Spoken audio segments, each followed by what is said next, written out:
दूसरा का लाइन देता।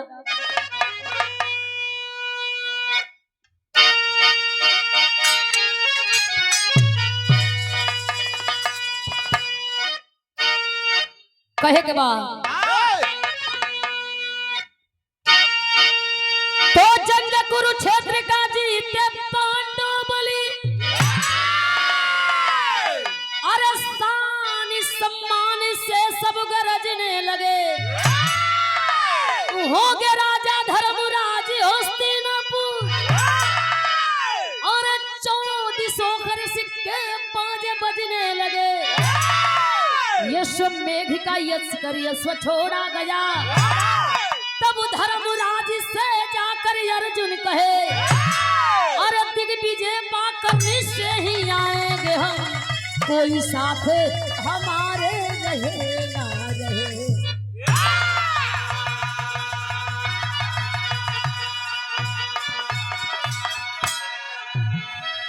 ये दुनिया में धनवान बलवान विद्वान 3 भांति के लोग हैं। धन बढ़ जाए लेकिन मन बढ़े के ना चाहिए। धन का बढ़ल ठीक होला, मन का बढ़ल ना ठीक होला। सुने के मिलल कर्म का फल सबके मिलल बा, हम आप तो इंसान हैं, हम आप कहाँ बचल जाई। भगवान भी अपने कर्म का सजा भोग गइलन, तो हम आप कहाँ लुकाइल जाई। ए बाबू, जब महाभारत का लड़ाई छिड़ल हो तो अर्जुन के द्वारा अंधा राजा धृतराष्ट्र का 100 बेटवा मारल गई। इतने ना, अपन सगा संबंधी भाई भी मारल गईलन, अपन खानदान भी मारल गईलन। एक इशारा पर भगवान कन्हैया महाभारत के सारे वीरन के मरवाई के महाभारत का विजेता अर्जुन के घोषित कईलन। लेकिन जब हस्तिनापुर नगरी आइल हुआ तो गांव का अगर बच्चा भी प्रधानी जीत जाए तो लोग प्रधान कहते हैं। भले होंगे बाबू भैया आदमी कहे, लेकिन उसका सम्मान बढ़ जाता है। हस्तिनापुर में जब आया जयकार होने लगी, अर्जुन की जय, विजेता की जय, धनुषधारी की जय। अच्छा जयकार होत बाव करे वीरताई को, लेकिन ये फूलत हो कि अब हमसे बड़ा ये धरती पर धरातल पर कोई वीर धनुषधारी न हो, न कोई होई।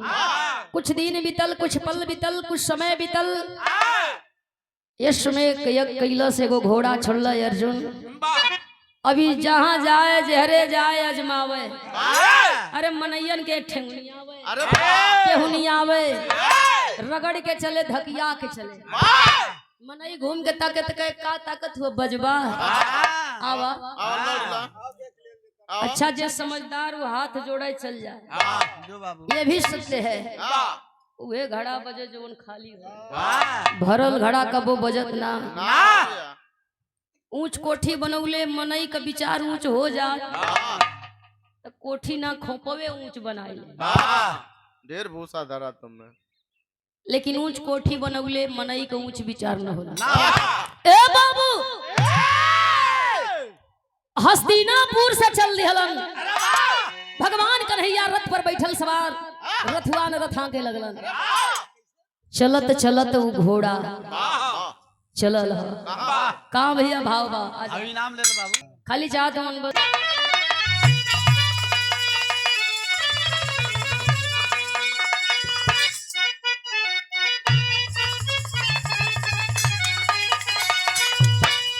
अरे जुदाई के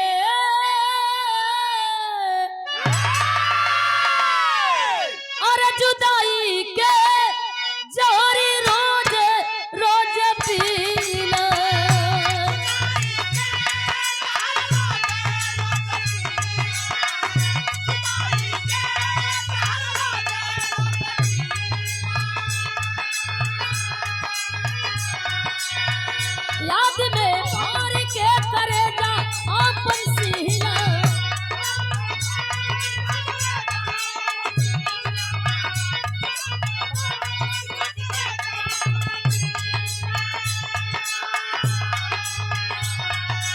कहे याद याद याद तुमके याद करके जीला।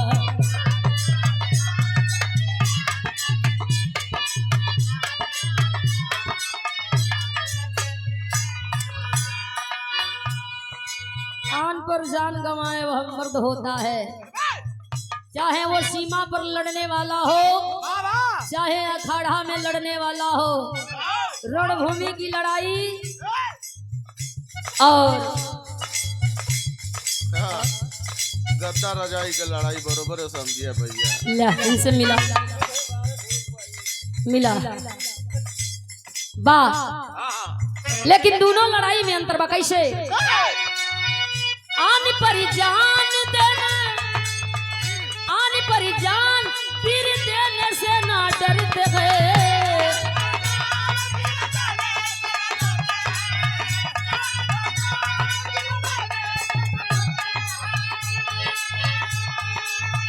मौत को दावत देकर इस समर में लड़ते गए।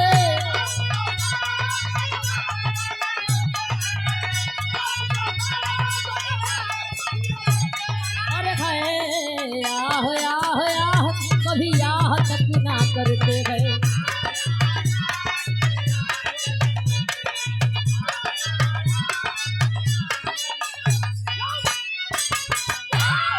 कहला कि उ मर्द होला जे के दर्द न होला।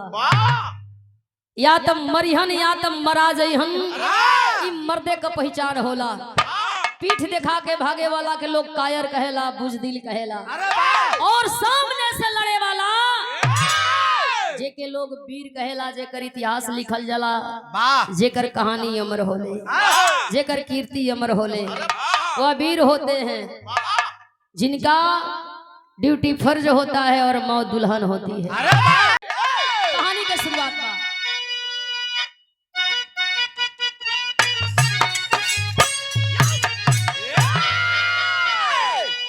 अरे रंग दिया लहू से धरती, कुरुक्षेत्र में पानी चला करी, लौटे शीघ्र हम वापस, विजयी झंडा फहरा करी, घोड़े के पीछे पीछे चौड़िया पीर बलदाई, दुनिया में मानो पीरों से धरती खानी। ओहो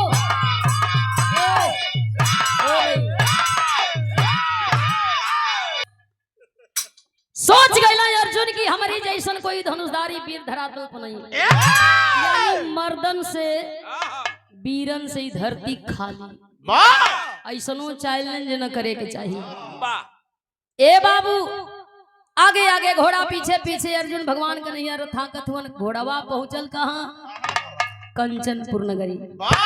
वही कंचनपुर नगरी का रहे वाली रानी जेकर नाम बतावल गई प्रमिला। प्रमिला रानी 4 सहेलियों के साथ बागीचे में फूल लोढ़त है। नजर पड़ल, सवाल कैली घोड़ा किसका है? 4 सहेली बतावे। ई घोड़वा अर्जुन कह रानी काहे लिए? अपने बराबरी का वीर मर्द योद्धा खोजे खाती। अर्जुन घोड़वा के छोड़ले हुए। हंस करके प्रमिला रानी फूल की डलिया थमा देती है। सखी आई फूल का शत्रुधन जाम लेकर तैयार हम सखी। फूल का डलिया सखी पकड़ ली है। चल दिहला प्रमिला रानी और जा करके दौड़ाती है घोड़े को उसी बागीचे में। दौड़ा करके घोड़ा के पकड़ करके तनला है।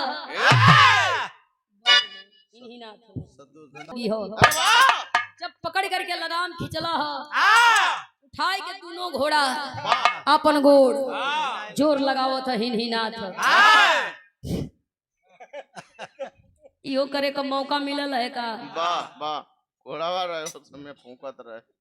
हिनहिनाथ आदेश कैला, दरबारी अइला, राज दरबार से दौड़त हाथ में गोजी भाला पकड़ करके घोड़ा के ले जाए के दरबार में बांधलन। एगो पाती लिखवला बहन आधा अधूरा पहुंचल हूं, तौले पाती पहुंच गई अर्जुन के पास। खोल करके पाती अर्जुन बाँचे लगला। भगवान कन्हैया हंसल, कल किल्ला तोहार घोड़ा रोकबो कैला त एगो मेहरारू का करबा। भगवान कन्हैया से अर्जुन कलन के प्रभु चले के मान जाई त ठीक नहीं मना के आई देखा इहे मन बढ़ई है। कभी कभी मेहरारू के देख करके कुछ मर्द इतराल मन में घमंड ले करके वो हम मर्द ये सोचलन कि हाय अबला तेरी यही कहानी, आंचल में दूध आंख में पानी, लेकिन नहीं भूल जाना चाहिए वीर हुआ बलवान हुआ धनवान विद्वान तो हम माँ की देन है। ए बाबू कहलन की मान जाए यहाँ ठीक नहीं मना के आई। भगवान कन्हैया रथांक लेके चलल हुन वही कंचनपुर नगरी में आवाज लगल है।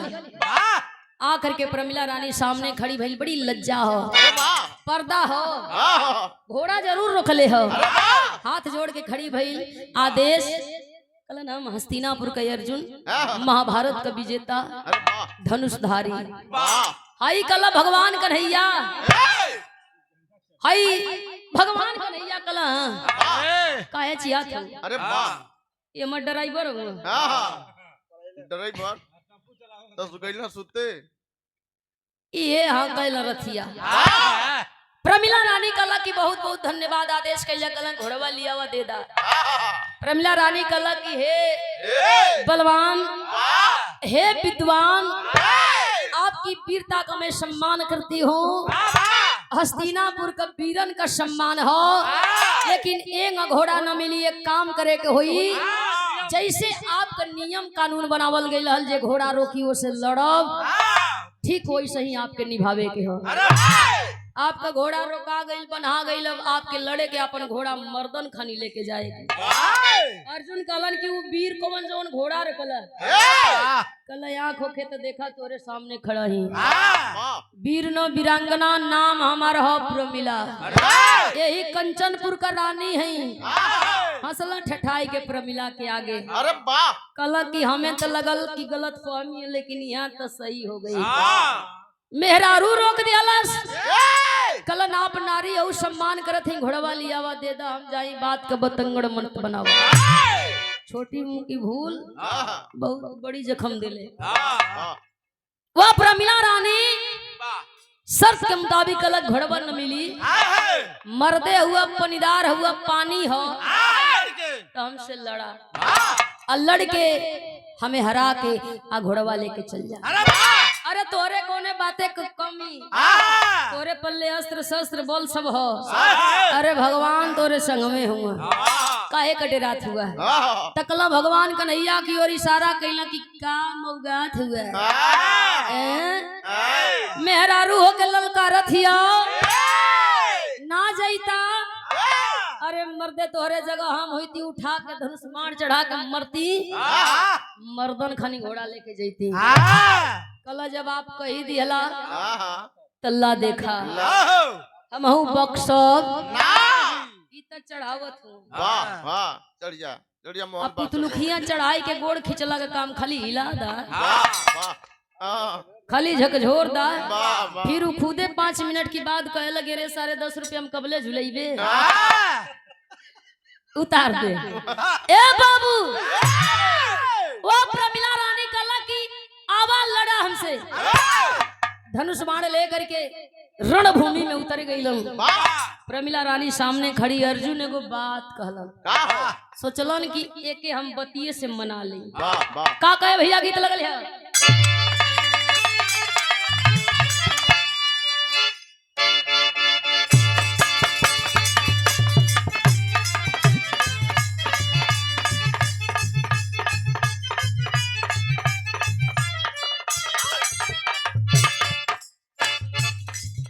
और पतरी कमरिया से सरी के घोघरिया मारी कजईबूका। लेकिन भाव बड़ा बढ़िया बा। अर्जुन कहतड़न अरे चढ़ली जवनिया उतर दई पनिया रारी बढ़ईबू हो।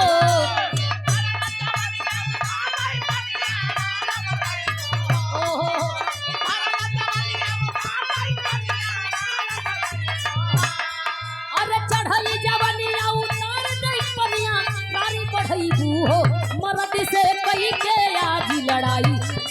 तू जीती ना पैबू हो।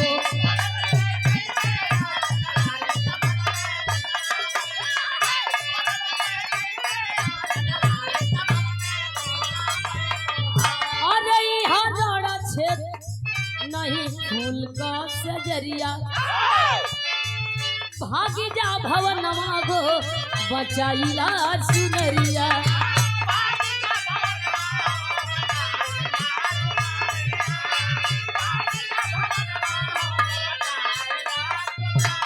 बाहरे घमंड कहलन की रे प्रमिला रानी तनी हमर बतिया मान करके घोड़वा लिया के हमें दे दे तू, नहीं धन धर्म खराब हो जाई, माथे कलंक का टीका लग जाई, जहाँ जैबू लोग मजा यहाँ के मेहरारू होके मर्दे से लड़े गई है। इस सुहाग कक्ष नहीं है, यहाँ फूल का सेज ना लगल है, अस्त्र शस्त्र का प्रहार करे के होई, लड़े के होई, काहे परेशान हो, लिया वा हमार घोड़ा दे दा। सारी बात प्रमिला रानी बड़ी इत्मीनान से सुनत बा, एको बात का जवाब न दिहला। जैसे अर्जुन का बतिया खत्म भइल, प्रमिला रानी गुलाबी गुलाबी मुस्कियाए लगे। तकला भगवान कन्हैया की और अर्जुन कहला भगवान एक बाती का असर न होते के कहली माथे कलंक का टीका लगा दे, मुंह दिखावे लागना रहू तब वो हो सके। प्रमिला रानी कहला ये सरकार आपका सगरी बतिया हम सुन लिहली, अब तनी मरद खानी 2 मिनट हमार बात सुन ला। अर्जुन खड़ा हो गई, प्रमिला रानी आपन बात कहे लगल। कला सुना मेहरारू है हमारी माथे कलंक का टीका लगा देबा, कहत हुआ कि फूल का सेज न लगल, अस्त्र शस्त्र का प्रहार करे कोई, सम्मान करत ही आपकी सोच के, बहुत ऊंचा सोच बा, बहुत ऊपर जाइबा अब बहुत पहले जाइबा। गलत वरी ये विचार का सम्मान करत है। 2 मिनट समय निकाल के हमार बतिया सुन ला। अर्जुन खड़ा भेला कहला कहो, जरूर सुनेंगे, अवश्य सुनेंगे। प्रमिला रानी कहत बा, गीत के भाव बदल गए बा भैया।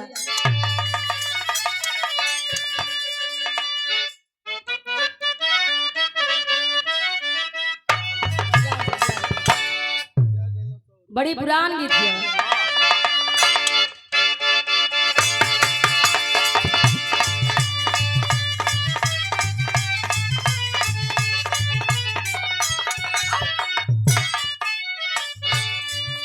अरे पिया गईले सऊदी रे कैसे,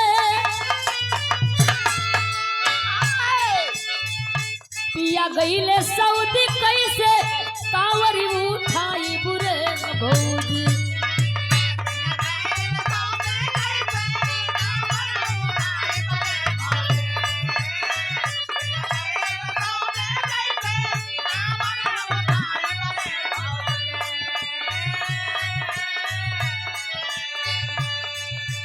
फरज है लेकिन फरज का है बतावत बा की दुनिया ई गोल गोल है, और जौन देवर रहल बेकार ना रहल भैया, वो भौजाई के सही पढ़ावत रहल। दुनिया बतावे गोल गोल देवर, रोज राती के पढ़ावे भूगोल देवरा तो गलत का करत रहल। अरे लो ये जब मास्टर साहब लोगन का हाल बाबूजी न पहुंचता लोग, समय जब ओके मिले तो पढ़ावे बतावे, भूगोल का जानकार रहल। वाह वाह, भूगोल बतावत रहे, भूगोल बतावत रहे। हाँ हुए ए बाबू,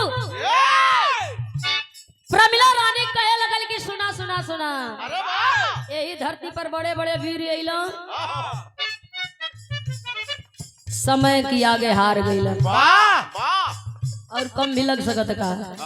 सियाराम मत आराम से बजावा, कोई दिन बजावे के ए बाबू, यही धरती पर बड़े बड़े वीर अइलो, अरे समैया से हार गइल। कहल जला कि समय होत बलवान, पुरुष नहीं होत बलवान। समय बलवान होला, लोगन के नाच नचा देला। कबो नाय पानी में होले तो कबो पानी नाव में होला। कल की तुहरी से बड़े बड़े वीर धरती पर अइला मरी गईला तोहके कोने बात का घमंड ह। सुना हमारी माथे कलंक का टीका लगावे ले पहले 2 मिनट बतिया सुनला कहत बा प्रमिला रानी। बड़े बड़े वीरावन के बिगड़ल समैया रे मौगा।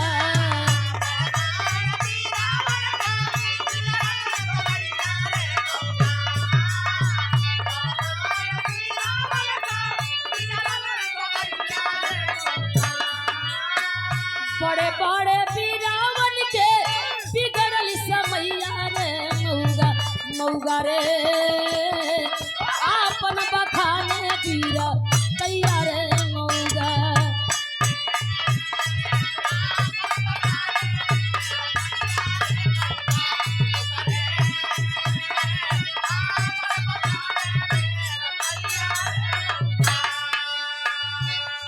रहला तू कहाँ जबकि जाती रहे चिड़िया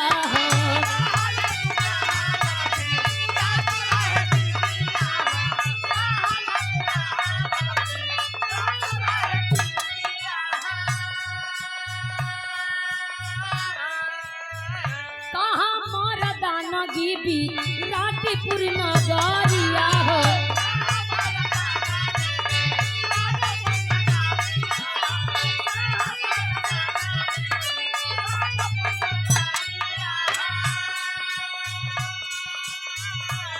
चक्की के आगे रोवला द्रौपदी लुगैया रे मौगा।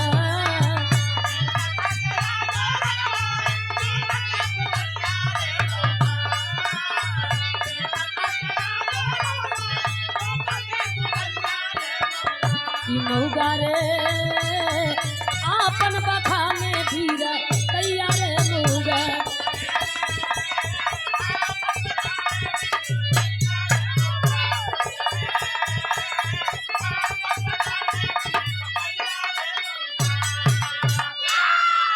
पहले ही बतौली धन का बढ़ा ठीक मन का बढ़ा ना ठीक कलश की हमारी माथे कलंक का टीका लगावे वाला तो के हवे बोल सुन अबले इज्जत कैली हस्तिनापुर का वीर महाभारत का विजेता धनुषधारी अर्जुन भगवान कन्हैया बैठल रहलन।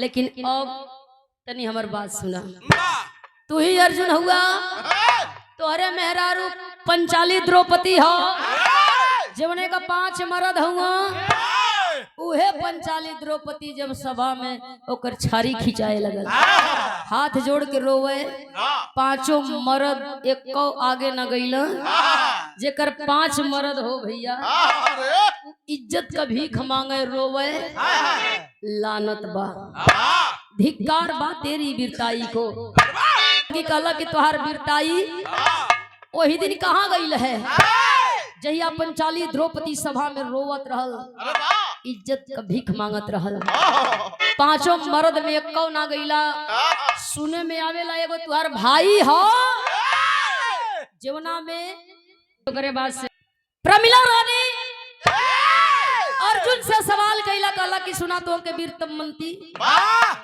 जब अपने मेहरारू का इज्जत बचा लेता तो उनने बढ़िया तो जड़वा रहल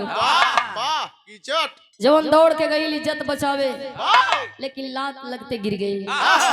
सुना पंचाली द्रौपदी भी अफसोसे करत रहल रोवे लेकिन अफसोस करे ए भगवान कन्हैया आवा इज्जत बचावा बियावा तो हम मर्दे से कैली लेकिन अब 5 गढ़ुआ हो गई अभी बिना काम का हुआ एक काम लायक ना हुआ भगवान कन्हैया आए पंचाली द्रौपदी की लाज बचाए जैन भकर भकर बतियावत हुआ कहत हुआ चल जा माथे कलंक का टीका लग जाई मेहरारू वही तक का डेरा जाई।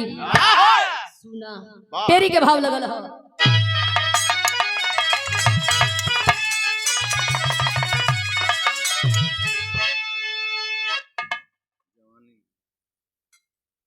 अरे जवानी जागल करी के गर्जना तो एक बार मोछ नहीं एक बार है मोछ पर पानी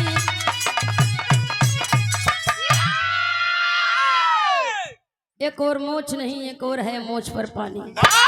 जवानी जागल करके गर्जना, मोछ बात एकर मतलब ही ना कि पनीदारे हो, जबकि सच्चाई है कि मर्दे के पनीदार मेहरारू के इज्जतदार होके के चाहिए। कलश की तू मर्द हुआ, हम मेहरारू आवा, अस्त्र शस्त्र उठावा, पहले हमसे फरियावा। भगवान कन्हैया के याद कैलन अर्जुन, वही प्रमिला रानी से लड़े खातिर चलल हवन हो भैया। भगवान कन्हैया ले कलन बीचे में मत पड़िया, ई लड़ाई केवल हमार आए कर बा। अरे राम राम, तू आया इथी मराया चुरंगिया मौतम में कला कि तू मत या हमान का दोनों जानी फरियावल। भगवान कन्हैया उतर गइल रथिया से जाय के एगो पेड़े का छाई देख के ये ओठंगनिया ले ले हूं, वही ले नजारा देखत हूं। ई गरजत हूं पुरुषार्थ पार्थ का ललकारा ना व्यंग बात से जाती है। छोटी मुंह लेकर बड़ी बात है, औरत क्या कह जाती है। नारी को मारना पाप मगर घनश्याम इसे मैं मारूंगा, चाहे खुद रक्षा याद करें पर याद इसे संघारूंगा। कल की आज इनका खैर ठीक है बेटा ले, आज इनका हड्डी गढ़ के कलम बना दे। इसी इतिहास इनका लिखाई। प्रमिला रानी कले आओ जवन भभकेले उहे बुताले। दोनों जानी रणभूमि में उतर करके और अस्त्र शस्त्र का प्रहार करत हो। ए भैया कहल जाला कि कबो कबो मजाक में सुजाक हो जाला भैया।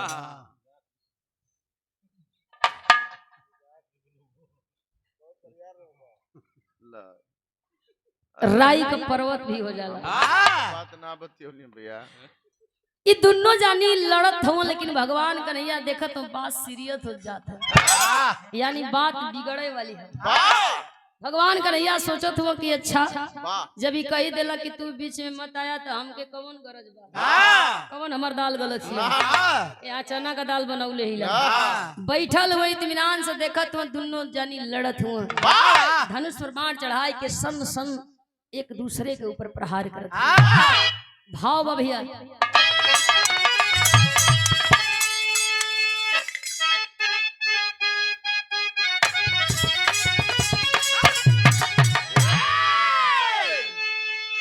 अखिया लाल लाल कई कुंती के लालाना हो समहनवा साधे लगल निसना।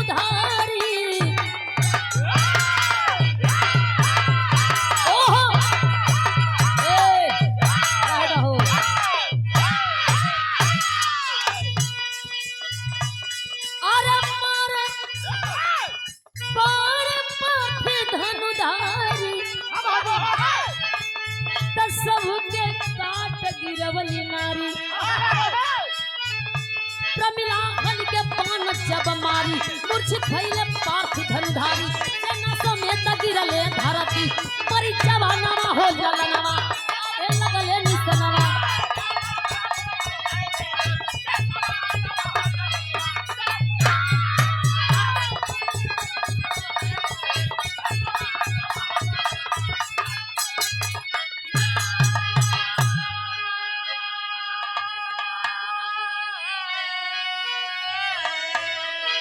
मारे बाण पार्थ धनुधारी, सबके काट गिरवली नारी, प्रमिला हन के बाण जब मारी, मूर्छित भइले पार्थ धनुधारी, सेना समेत गिरले धरती पर जवनवा, ललनवा साधे लगले निसनवा।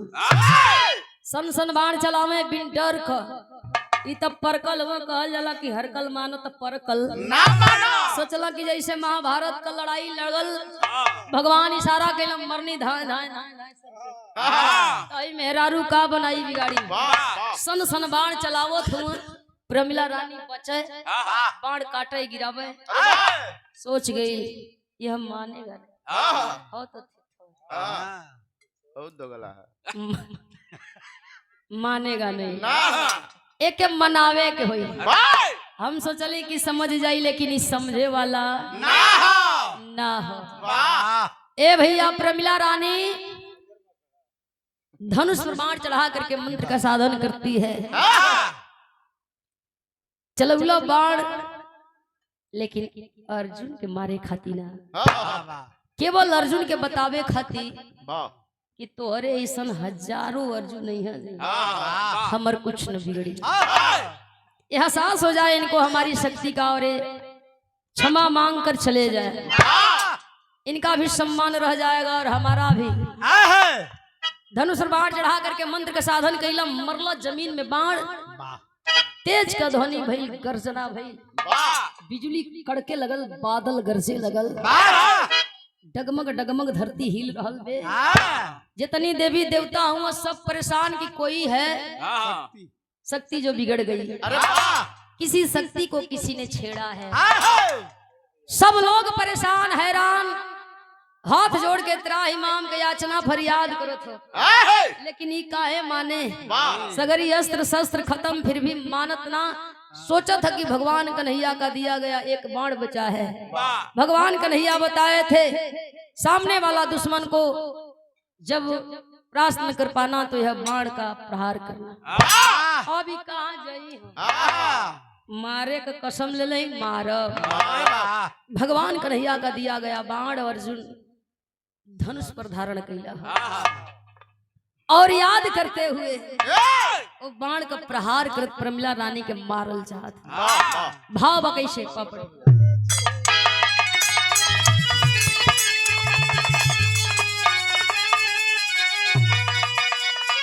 अरे मूर्छा से उठ गए पार्थिव बलवनवा बीच रनवा में आज मुरारी सुनीला ऐलनवा बीच रनवा में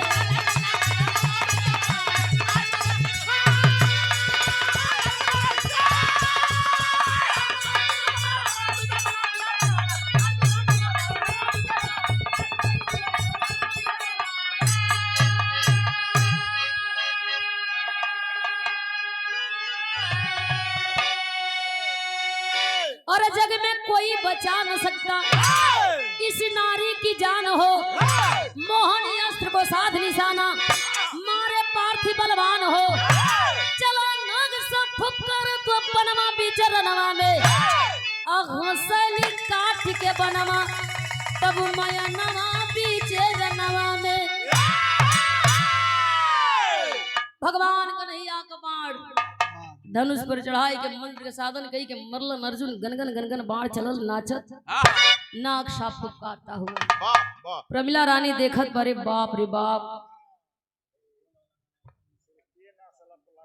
अच्छा अच्छा ठीक बा गीत गवनाई होई चटनी उटनी बाद में तनी एक बीट और होने चाहिए अब इन में श्रोता हवन बिरहा के और गीत गवनाई चटनी के कुछ लोग गाई के जाइए ए बाबू ओह रुस्तम पहलवान जैसे ना माने घमंड रहे कि हम विश्व विजेता है वैसे ही ना माने कि हम महाभारत का विजेता है प्रमिला रानी कलश की सुना अर्जुन उहे ना जीवन आवे ना एक बार हमें याद करेलन फिर अपन काम करेलन वह प्रमिला रानी कंचनपुर की रानी आंख बंद कैला मंत्र का साधन कैला आई एक बाण हाथ में धनुष पर धारण कैलस यार भगवान कन्हैया का बाण गनगन गनगन नाचत प्रमिला की तरफ पहुंचत सोचत बा प्रमिला रानी की हमार टेंशन नहीं हो ई बाण छुटी तो न जाने कितने लोगों का प्राण हरि ले लेकिन यो सोचत बा कि ए बेरी जो गलती करी एकर बाण ऐसन काटब कि न रही बांस न बाजी बिबीरी। भगवान कन्हैया का भी बाण काटती है प्रमिला रानी, वह भी जमीन पर गिर गया। और भगवान कन्हैया का दिया गया बाण कट के जब जमीन पर गिरल, धरती पर गिरल हो, तब अर्जुन के ज्ञान हो गई कि हम तो गलत जगह पंगा लिहली। भगवान कन्हैया वरदान दिए और बताए यह बाण कोई साधारण बाण नहीं, दुश्मन भी मरेगा, सृष्टि का विनाश हो जाई, दुनिया का लोग मरे लगे, त्राय त्राय मच जाई, एकदम मजबूरी हुई तो। लेकिन वो भी बाण काट करके धरती पर यह गिरा दी, यानी गलत पंगा ले ली। अभी अर्जुन पीछे कदम खींचत हूँ, धीरे धीरे पीछे घुस के लगल और प्रमिला रानी आगे बढ़े लगल। सन सन बाण चलावत बा, अर्जुन बचत हूँ, लेकिन बचत काम बचावत बा। धनुष पर बाण चढ़ा करके सनासन सनासन सनासन बाण चलावत बा। एगो बड़वा का बरियारे घेरा बनाई के वही में अर्जुन के कैद कैला। 4 लाइन कवि जी की आला दे।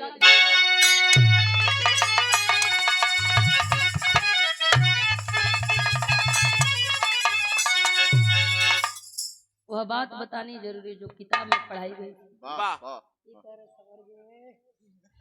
कैसे अरे जवन अर्जुन जीतले महाभारत का लड़ैया बाबू,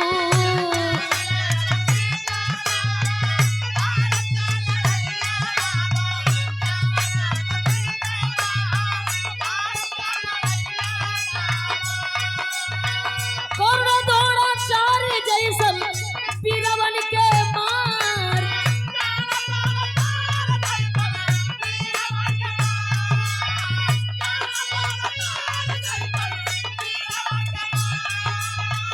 जवन अस्त्र जिंदगी में कबो ना चलवले रहले,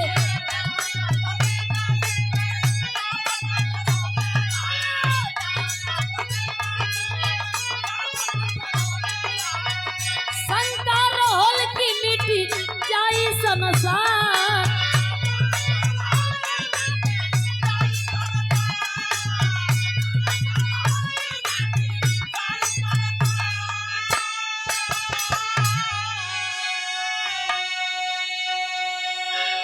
शंका रहे कि मिट जाई संसार, बाकी मर्दे का पानी लिहल औरते उतार।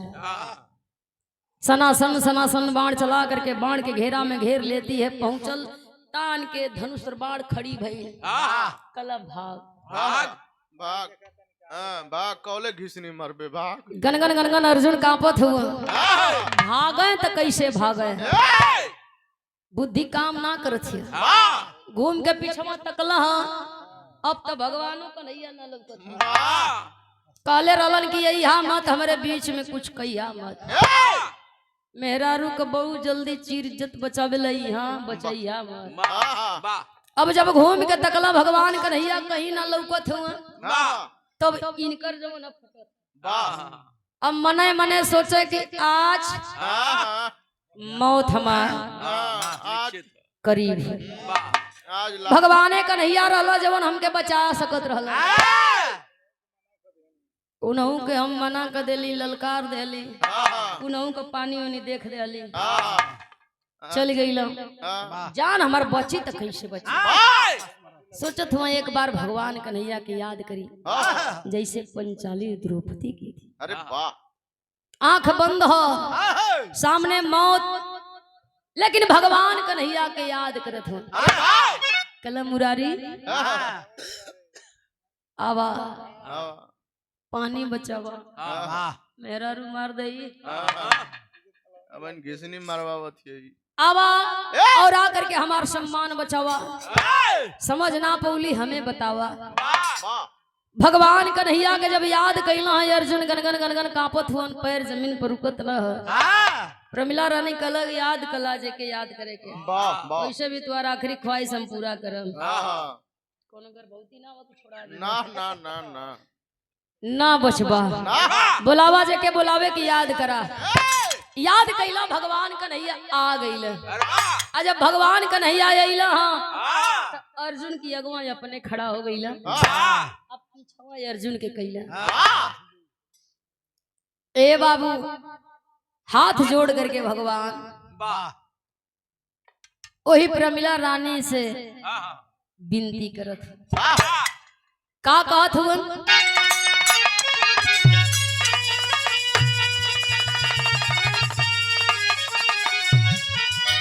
अरे श्याम सुंदर बोले,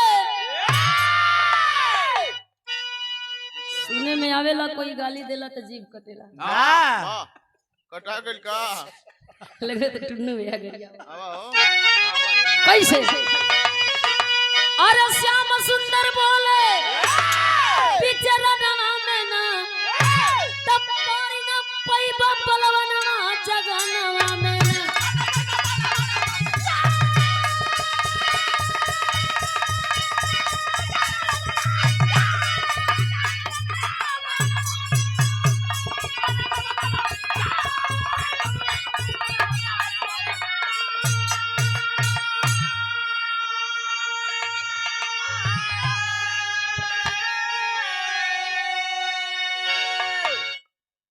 भगवान कन्हैया कलन की अर्जुन तोरे ऐसन धनुषधारी जोधा गंडूधारी गंडूधारी कतनो वही हाँ या जई हाँ प्रमिला रानी का कुछ न बिगड़ी। अर्जुन कहला कि काहे आखिरी हो की जैसे हम लड़ली जेकरे सामने खड़ा होकर के अस्त्र शस्त्र का प्रहार कैली आ तू अइला तया के हाथ जोड़ के उनका मन न बढ़ावत हुआ। भगवान कन्हैया कला पीछे हुआ पीछे में रहा, हर जगह न बोलल जाला, बार बार बोले वाला के आदमी बुर्बक समझ लेगा, कम बोला। अर्जुन कला हो के जेकरे आगे आप हाथ जोड़ ले हुआ। भगवान कन्हैया कला जानले चाहत हुआ तो सुना, जेके तू जान के लड़त रला ओके हम जानल ना चाहते, आज के हम जानत हूँ तो उससे बड़ी दूर है। पूछ देला तो सुना,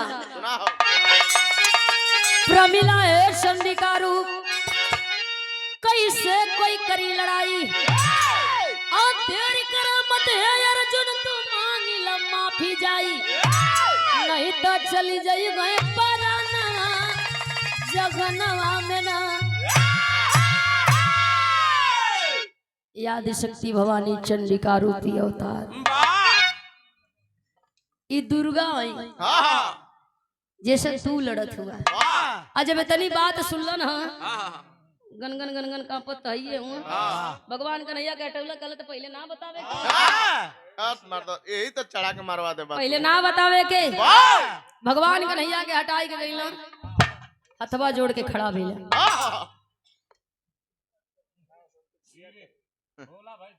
धीरे हथवा जोड़ के खड़ा भइला, कल कि हमें क्षमा कदा हम जान न पौली, जवन भी गलती भइल अनजान में भइल, क्षमा बड़न को चाहिए छोटन को उत्पात माफ कदा। हथवा जोड़ करके वह अर्जुन और माफी मांगत हूँ प्रमिला रानी से। कलन की हमार घोड़वा लियावा दे दा, हमें ज्ञान न रहल, हम तो गांव के वो मेहरारू समझ के तुमसे लड़त रहे। अयो बात मैंने बतौला, पहले बतौता तो हम काहे का पंगा लेती। अरे पुंगी का पंगा ले ना ना कैसे चूर हुआ सारा घमंड अर्जुन जी शीश झुकाए, क्षमा कीजिए दया की देवी अरे आप से मांगने आए, तो यशुआ दे दागम के दानवा जगनवा में।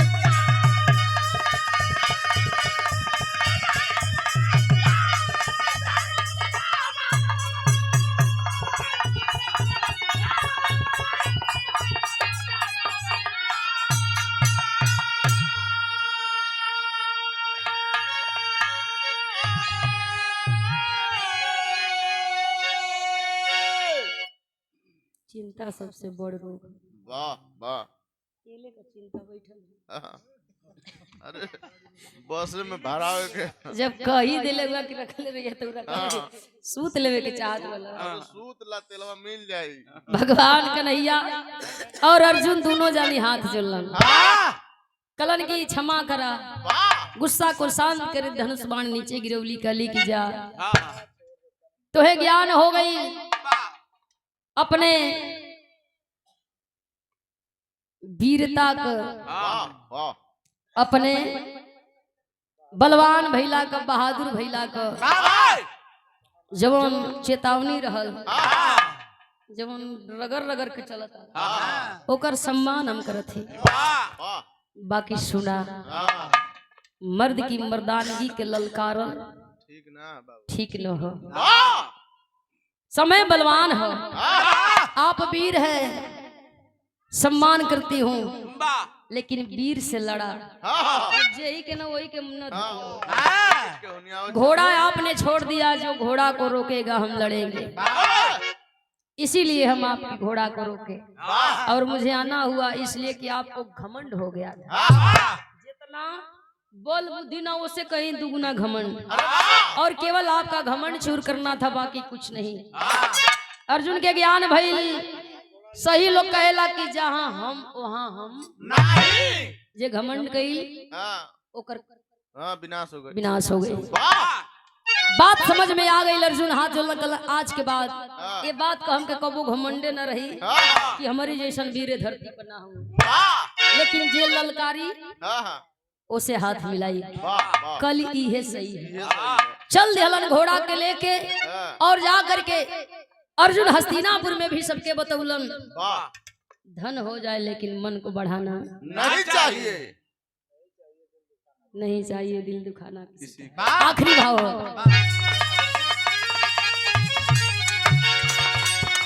गुरु बिहारी, गुरु गणेश, गुरु राम लाल गुणकारी, स्वर्ग बसा चंद्रिका कवि, अरे बच्चन जी बने पुजारी।